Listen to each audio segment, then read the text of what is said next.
Making memories matter. Okay, That's I a am good thing. so excited. This is like going to be my favorite show in the entire world. She is so excited. Like she's not even kidding. And in what we might be saying might seem a little bit over the top for some of you who are not into, you know, family rituals Like and we are marriage just not even traditions. real people. Okay, but look at this one here. Really is Martha Stewart on steroids. I mean, like my really, God. like you are so like you're into this stuff.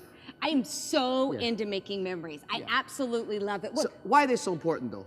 because it makes you feel like you belong, and it makes you feel closer, and you love to look back. Gives and you think about history, 'em. you connect, you know, all these things you do over and over again repeats and strengthens the bond You between bet. you. So we want to talk about rituals and traditions. exactly. So, what's one of your favorites? Oh, between Dawn and I, one of my favorite is our first date was the 27th of March. Okay, I am so impressed that you know that date. And you know what? Everybody celebrates their wedding anniversaries, which we do too, but we Most celebrate. everybody. I always remember our 27th, you know, we've been 37 You years celebrate dating. the anniversary We of your celebrate first the anniversary date. of our first date. There. Okay, that is way, That's way a tradition. cool. We do it. Yeah. Okay. What about you? What do you Well, do? Okay, I'm gonna tell you the one. I just started a new tradition with my daughter, and it was so much fun. If you just started, it's not a tradition yet, though. Yes, it is. It was the inception of the tradition. Oh, the inaugural. Okay. Yes, go. it was. And it was so cool. It was Sunday night, and I said, Taylor, I've got something planned for us. Just I- this past Sunday? Yes. Well, this is good. Yeah, so I filled up the bottom of the jacuzzi tub just about like this much, and I put in some lavender, girls like that.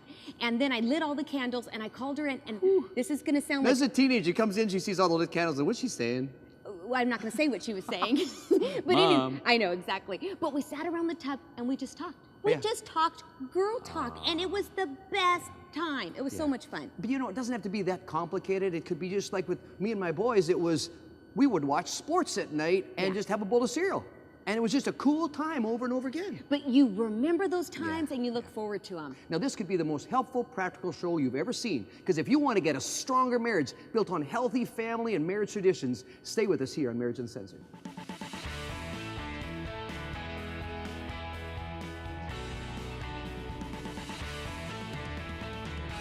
Family traditions. It's what we do, it's who we are. In fact, you know what? I call it the we always. It's like it's not written down anywhere, but if you ask somebody in the family, they'd say, we always da-da-da-da. You know what's interesting? We got Dr. Bill Doherty, University of Minnesota. He's been on Oprah, 2020.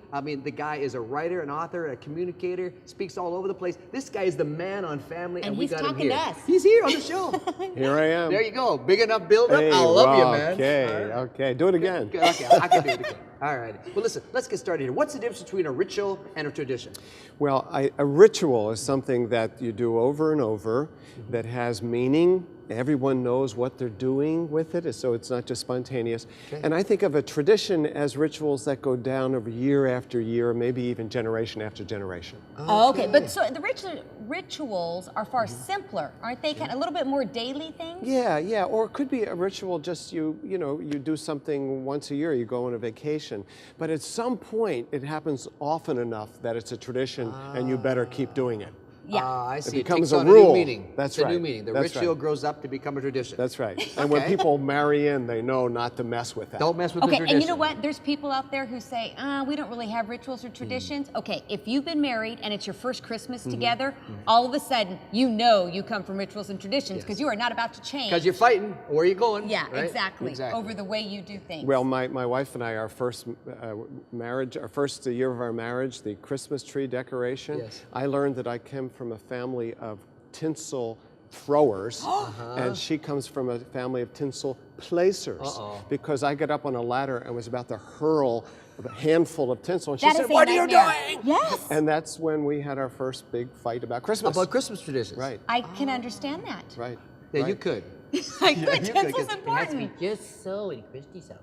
Okay, but let's talk about why are these traditions and rituals honestly so important? You know, most of us can never remember a single sentence our parents ever said to us when we were young, but we remember the rituals, the meals, the bedtime talks, the trips to grandparents, the brunch that Dad made, the vacation spot. Those are they get in our bloodstream. They do. They go deep. They go deep. Now, as we've been talking, you've been given some samples of what they really are.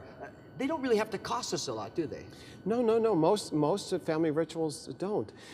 You know, little things like how you say goodbye at the end of the day. You know, for a married couple, how they greet each other at the end of the workday. Yes. Okay. I worked with a couple once where I said, "How do you greet each other?" Well, they don't. You know, the father comes home and the dog greets him first because dogs are great ritualists. Yep, okay. Dogs I know are that. rituals. And then he would greet child 1, 2, 3, 4, and then go change his clothes. And 30 minutes later, maybe end up in the kitchen, and I'd say, well, then what? And the first words, love of my life, of course, is, what's for dinner? Okay? Yeah. Okay? And I asked them what they did when they were newlyweds. It was huggy kissy, I love you, you know. And Yes. so we can get stale. Oh, definitely. We get stale, and so tiny. So a kiss and how are you? Glad to see you. It doesn't cost any money, and it's only a few seconds. Beautiful. You bet it is, yeah. I know when my kids leave the house, I always say, remember who you belong to.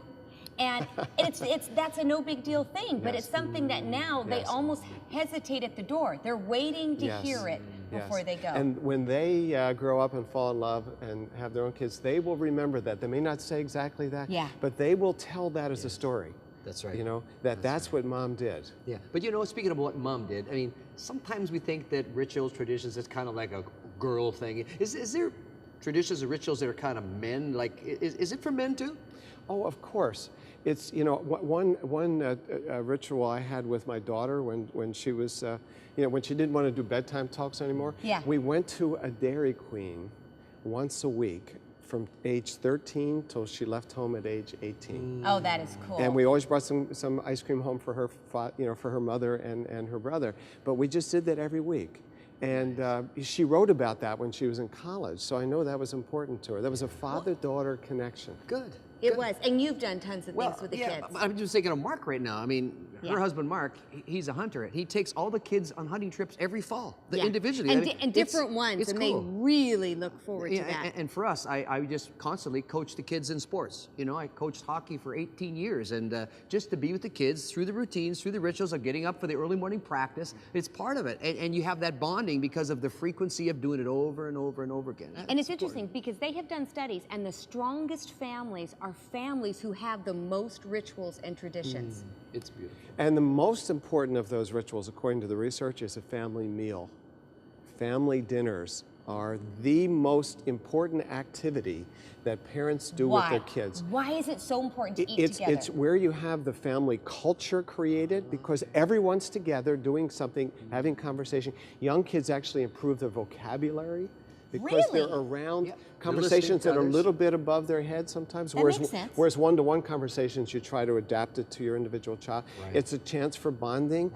You know, my father told the stories of his family and all of that then, and so it is powerful. Okay, you just hit on something that I think is so important too, is traditions can connect the past generations to the future generations. Moms and dads, start talking your stories to your kids at the dinner table. Tell how you met, tell how you fell in love, tell what kind of family you came from. The kids will eat it up. And what's sad to say is today's most obsolete piece of furniture is the dining room table. Stay with us because we're going to talk about bringing these rituals and traditions into your marriage.